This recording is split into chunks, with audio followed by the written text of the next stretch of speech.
In today's class, we will discuss total English of class 9, chapter 7, comparison of adjectives. Part 1, I have already taken in my live session. So, if you have not seen part 1, in that page number 109 was discussed. So, you can go there on the live session and you can watch it again.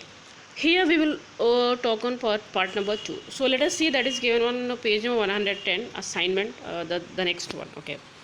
Here says rewrite the following according to the instructions given after each. Change only enough to do what you are asked and make correct sentence. Do not alter the meaning. You have to make your sentence say the same thing but in different way. See, it is also like transformation. Okay, structure should be changed but the meaning of the sentence should remain same. See the first one. Very few countries are as hot as Nigeria. See the concept of as hot as given. See, it is given in positive degree. I already explained these things. Okay. So what you have to do here, you have to use hotter instead of hot. ठीक है, hotter का use करना instead of hot. It means you have to use this comparative. Comparative को use करेंगे because here er is used hotter. So simply what is asking question, very few countries are as hot as Nigeria. ठीक है, मतलब बहुत सारी ऐसी कम countries हैं जो उतनी ज़्यादा हॉट है जितनी कि नाइजीरिया. मतलब वेरी फ्यू, बहुत कम, तो ना के बराबर कह सकते हैं. मतलब इसका मतलब क्या है कि नाइजीरिया तो बहुत हॉट है. तो आपको हॉट है तो इसको आपको कंपेरेटिव डिग्री में चेंज करना है, तो हॉटर यूज़ करेंगे. देखिए कैसे, Nigeria is hotter than many other countries. Simple. ठीक है. फ्यू कंट्रीज़, फ्यू का यूज़ हम कब करते हैं, जब हमारे पास जो चांसेस है वो बिल्कुल ना के बराबर हैं. ठीक है, बिल्कुल माइनस, लगभग ना.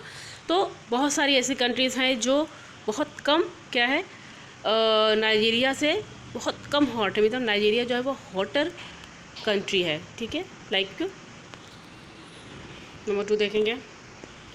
अ sunset on the sea is one of the loveliest thing in nature. इसमें क्या करना है, begin very few things in nature. Very few का कॉन्सेप्ट मैंने ऑलरेडी समझा रखा है, आप वहाँ जाके देख सकते हैं.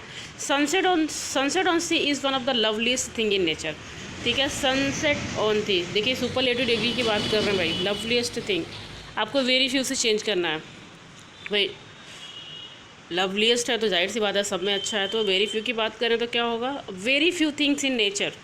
ठीक है, बहुत आधा तो आंसर आपको क्वेश्चन में ही दे रखा है इसमें कि very few things in nature are as lovely as a sunset.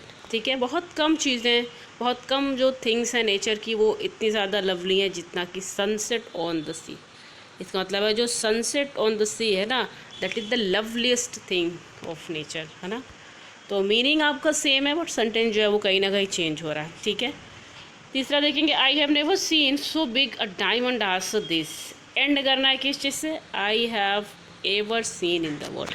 क्या चीज़ मैंने वर्ल्ड में एवर सीन किया है, फर्स्ट टाइम देखा है, या थोड़ा सा डिफरेंट मैंने क्या देखा है. तो देखिए क्वेश्चन में आपको जो पूछ रहा है ना, आधा तो आंसर इसने दे रखा है, that I have ever seen in the world. क्या चीज़ मैंने फर्स्ट टाइम देखा भाई, इससे पहले नहीं देखा. तो नेवर सीन, क्या चीज़ नहीं देखा.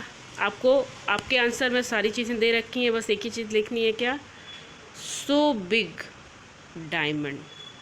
सो बिग अ डायमंड. इसका मतलब है कि यहाँ पे सो बिग का लगा दे रहे हैं, तो क्यों ना आप नेक्स्ट सेंटेंस में बिगेस्ट लगा दीजिए. वैसे भी आपको किस चीज़ से शुरू ख़त्म करना है यहाँ पे, द बिगेस्ट डायमंड, है ना. तो this is the biggest diamond that I have ever scene. आप यहाँ पे लगा देंगे, this is the biggest diamond that I have ever scene. ये चीज़ आपने कॉपी किया और आपने क्या लगा, आई हैव नेवर सीन, क्या नहीं देखा है. सो बिग को आप किस में चेंज करेंगे, तो बिगेस्ट में. ठीक है. नंबर 4 देखेंगे. No one religious book is as popular in India as the Gita.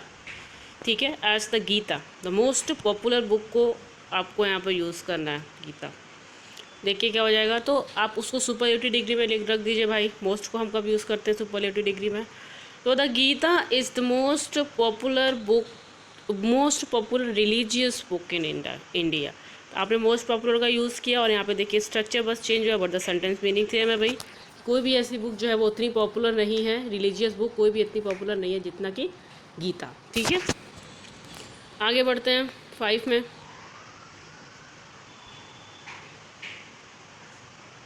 Iron is the most useful of all the metals. Most useful की बात करना सुपरलेटिव डिग्री, और आपको किस में चेंज करना है, मोर यूजफुल इंस्टेड ऑफ मोर।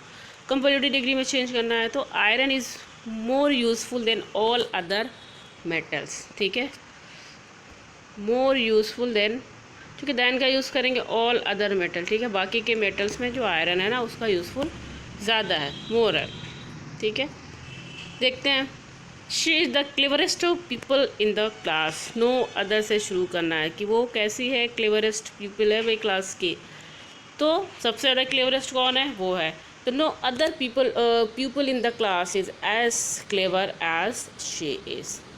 अभी हमने किस में किया, चूँकि नो अदर का यूज़ है भाई, तो हम पॉजिटिव डिग्री का यूज़ करेंगे, और जब पॉजिटिव डिग्री का यूज़ करेंगे तो हम कोई भी ई आर और ई एस टी को नहीं जोड़ेंगे, हम यहाँ पे एक बेस वर्ब को लेंगे, है ना। हमारा जो एडजेक्टिव होगा that will be the positive adjective, the base adjective, ठीक है। Number 7, Reena is the most industrious students. किससे बिगिन करना है, रीना इज़ मोर। अभी मोर है तो आप समझ गए होंगे कि कंपैरेटिव डिग्री की बात करनी है तो more industrial than all other students, clear है, that is very easy. Anita is not as good singer as Avanti. Than का यूज़ करेंगे, क्या हो जाएगा, Avanti is better singer than Anita. Anita is not as good a singer as Avanti, इसका मतलब है कि वो उतनी अच्छी नहीं है तो अवंती बेटर हुई, ठीक है। दैन को यूज़ करना है, इसका मतलब है कि आपको ईयर यूज़ करना है, मीन्स कंपैरेटिव डिग्री यूज़ करना है। तो गुड का जो कंपैरेटिव डिग्री गुडर तो होगा नहीं, क्योंकि गुडर तो कोई वर्ड ही नहीं होता, तो बेटर ही होगा, ठीक है। तो ये सारी चीज़ें आपको जाननी है। Number 9, she good not blame her sister और हर फ्रेंड। देखिए ब्लेम और अक्यूज्ड दोनों एक ही है, तो मैंने यहाँ पे अक्यूज लिखा है, ब्लेम बोथ हर सेम। तो she could not blame her sister for her friend, neither से शुरू करना है, तो neither she could accuse her friend her sister और her nor her friend. So neither nor का यूज़ करेंगे आप यहाँ पे, ठीक है। नंबर 10 देखते हैं, the airplane flies faster than birds. Bird से शुरू करना है, दैट इज़ अ ट्रूथ, ठीक है। तो birds do not fly as fast as the airplane, ठीक है। Number 11, India is the largest democracy in the world. As large as से शुरू करेंगे, पॉजिटिव डिग्री यूज़ करेंगे, तो no other democracy in the world is as large as India, very simple है। तो इस तरह से आप चेंज करेंगे। नंबर 12 को देखेंगे, very few Indian cricketers are as famous as Sachin Tendulkar. More famous से यूज़ करना है भाई, कंपैरेटिव डिग्री का यूज़ करना है, क्या हो जाएगा, Sachin Tendulkar is more famous than most other Indian cricketers और एनी अदर इंडियन क्रिकेटर्स, ठीक है। तो ये जो मैंने अभी एक्सप्लेन किया, that is the explanation of part 2 assignment second given in your book page number 110. Okay, in the next part I will be talking on the same chapter. Maybe I will be talking on practice set. If you want to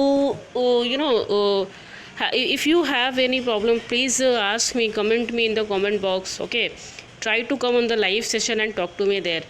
So मिलते हैं next video में, till that time thank you so much.